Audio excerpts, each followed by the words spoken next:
Dear student, good morning. आज class 12th का lesson 4 रासायनिक बलगतिकी चैप्टर स्टार्ट करने जा रहे हैं। इसका फर्स्ट टॉपिक है अभिक्रिया की दर। सभी स्टूडेंट अपने नोटबुक पेन निकाल लें और जो टॉपिक आपको बताया जा रहा है वो सभी अपनी अपनी कॉपियों में लिखते जाएं।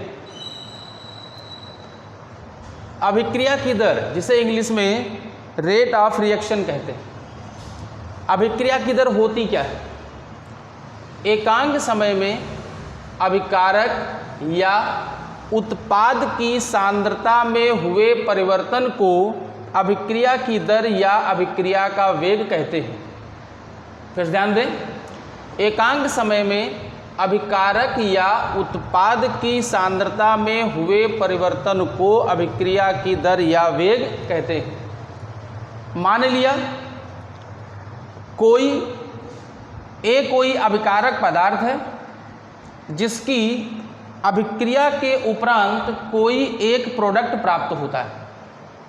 जैसे यहाँ लिया गया है, ये कैपिटल ए, ये कोई अभिकारक पदार्थ है। रिएक्शन के बाद में उसमें कोई एक प्रोडक्ट प्राप्त हुआ। ये माना गया कि अभिकारक ए के प्रारंभ में ए मोल लिए गए थे और उस समय प्रोडक्ट प्रारंभ में 0 था, लेकिन t सेकंड के बाद अभिकारक के जो ए मोल है उससे x मोल प्रोडक्ट में कन्वर्ट हो गए। अब अभिकारक की शेष जो मात्रा बची वो a माइनस एक्स। तो रेट ऑफ रिएक्शन अर्थात अभिक्रिया की दर क्या कहलाएगी? अभिक्रिया की दर बराबर dx अपॉन dt। यहाँ जो d है वो अल्प मात्रा के लिए लिया गया है और जो यहाँ पर तो dx अपॉन dt अर्थात x यहाँ पर क्या है? प्रोडक्ट यानी उत्पाद। तो एकांक समय में उत्पाद की सांद्रता में जो परिवर्तन हुआ, अर्थात x उत्पाद है तो इसकी सांद्रता में जो परिवर्तन हुआ कितने समय में? एकांक समय में। तो एकांक समय में जो परिवर्तन हुआ है वही अभिक्रिया की दर यानी रेट ऑफ रिएक्शन कहलाती है। तो रेट ऑफ रिएक्शन का फार्मूला हो जाएगा dx अपॉन dt। अब इसका मात्रक देखते हैं। इसका मात्रक होता है मोल प्रति लीटर प्रति सेकंड। यहाँ पर ये सांद्रता है dx और सांद्रता का मात्रक होता है मोल प्रति लीटर और अपॉन में ये टाइम दिया हुआ है तो अपॉन टाइम का मात्रक सेकंड। तो इस तरह से रेट ऑफ रिएक्शन का मात्रक हो गया मोल पर लीटर पर सेकंड। आइए इसको कुछ एग्जाम्पल्स के द्वारा समझने का प्रयास करते हैं। एक हमने यहाँ पर रिएक्शन लिया, PCl5 means phosphorus pentachloride gives PCl3 phosphorus trichloride plus Cl2 chlorine. इस अभिक्रिया के लिए रेट ऑफ रिएक्शन अर्थात अभिक्रिया की दर क्या होती है?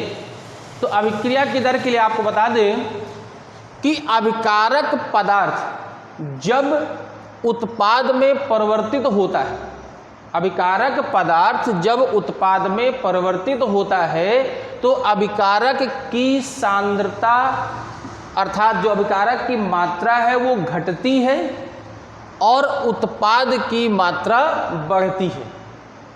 जब अभिकारक का उत्पाद में परिवर्तन होता है तो अभिकारक की मात्रा घटती है और उत्पाद की मात्रा बढ़ती है। तो जो चीज़ घटती है उसे माइनस साइन से रिप्रेजेंट किया गया है और जिसकी मात्रा बढ़ती है उसे प्लस साइन से रिप्रेजेंट किया गया। मतलब इस अभिक्रिया के लिए रेट ऑफ रिएक्शन हो जाएगा, क्योंकि आपने पढ़ा है dx अपॉन dt होता है, अतः dx का मतलब अभिकारक यहाँ पर है PCl5 तो dPCl5 अपॉन dt। अब चूंकि अभिकारक है इसकी मात्रा कम होती है इसलिए इस पर माइनस साइन लगा दिया गया। उत्पाद फास्फोरस ट्राइक्लोराइड है, इसकी मात्रा बढ़ जाती है तो dPCl3 अपॉन dt। मतलब x जो है यानी सांद्रता जो है वो सांद्रता यहाँ पर दिए गए यौगिकों के स्थान पर लिख दिया गया। तो dPCl3/dt अभिकारक उत्पाद है, इसलिए यहाँ पर प्लस लगा दिया। इस तरह से dCl2/dt ये भी उत्पाद है, प्लस साइन लगा दिया। एक और एग्जाम्पल देखते हैं, N2+3H2 gives 2NH3। इसके लिए अभिक्रिया की दर dN2/dt, चूंकि ये अभिकारक पदार्थ है और अभिकारक की मात्रा घट रही होती है, इसलिए माइनस साइन लगाया गया। dH2/dt ये भी अभिकारक है, इसलिए यहाँ पर भी माइनस साइन लगा दिया। और मोल की संख्या, दिए गए मोलों की संख्या को 1 करके लिख दिया जाता है, यानी यहाँ पर 3 मोल दिए गए हैं, इसलिए यहाँ पर 1/3 लिख दिया गया। 1/3 dH2/dt इक्वल dNH3/dt। अब चूंकि ये उत्पाद है, इसलिए इसकी मात्रा बढ़ रही थी, इसलिए प्लस साइन लगाया गया और मोलों की संख्या को अपॉन में करके लिख दिया गया 1/2। तो इस तरह से इस अभिक्रिया के लिए रेट ऑफ रिएक्शन फाइंड हो गया। तो रेट ऑफ रिएक्शन जो होता है वो अभिकारक पदार्थ और उत्पाद पदार्थ दोनों के लिए बराबर होता है, इसलिए इन सभी को, चाहे वो अभिकारक हो या उत्पाद हो, सभी को एक दूसरे के बराबर ही लिख दिया जाता है। आपको ये टॉपिक समझ में आ गया होगा, मुझे ये आशा है। इसी को ध्यान में रखते हुए आपको ये 2 इक्वेशन दी गई हैं। Find the rate of reaction of following reactions, यानी 2 रिएक्शंस दी गई हैं जिसके लिए आपको रेट ऑफ रिएक्शन यानी अभिक्रिया की दर ज्ञात करनी है।